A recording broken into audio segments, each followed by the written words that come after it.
has a throat infection caused by strep and the child is not treated for that, the child in 2 to 3 weeks' time could complicate with what is called rheumatic fever.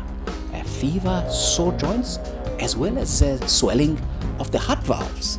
And if this happens often enough, in other words, each time this child has a sore throat is not treated, the heart valves could be permanently damaged.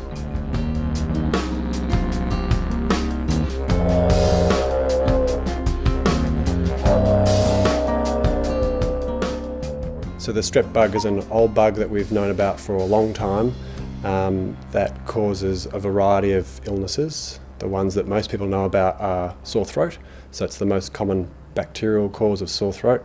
I think most people in their life have experienced a strep throat. A few weeks following a streptococcal infection, an autoimmune reaction starts. Our current theory is that your own antibodies in your body confuse the streptococcal infection with the heart valve itself. This reaction of rheumatic fever, it's in fact a very interesting reaction. The damage is caused by antibodies and cells that are trying to attack the germs in the throat. They do attack the germs in the throat, the strep in the throat, and they result in the removal of the strep in the throat. But at the same time, the heart valves are caught in crossfire.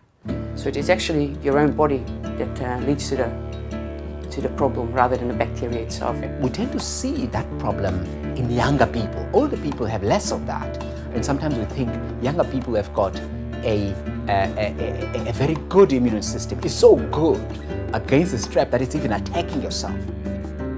The problem, I think, is living conditions. It's really about the environment that children are growing up.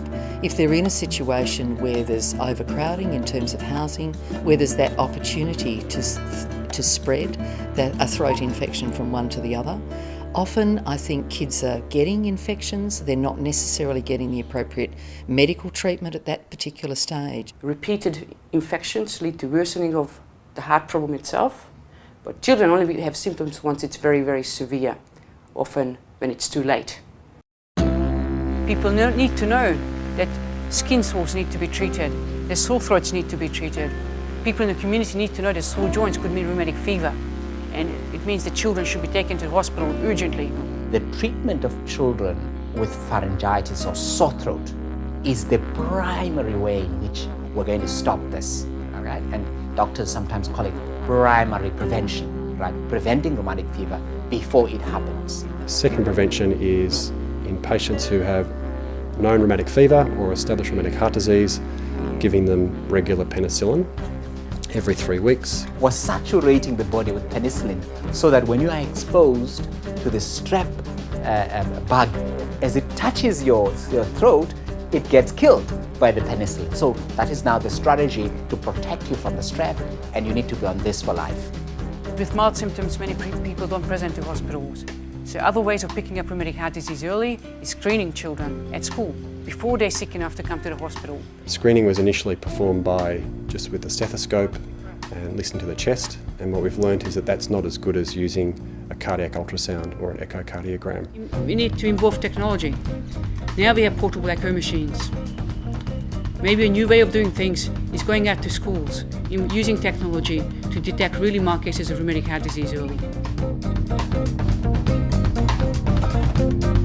There is no doubt that we as adults, we as caregivers, we as parents, we as teachers, we as medical doctors, we as nurses have really got the responsibility to transmit the knowledge and information and to take care of the children, to make sure that when they have a lowly sore throat,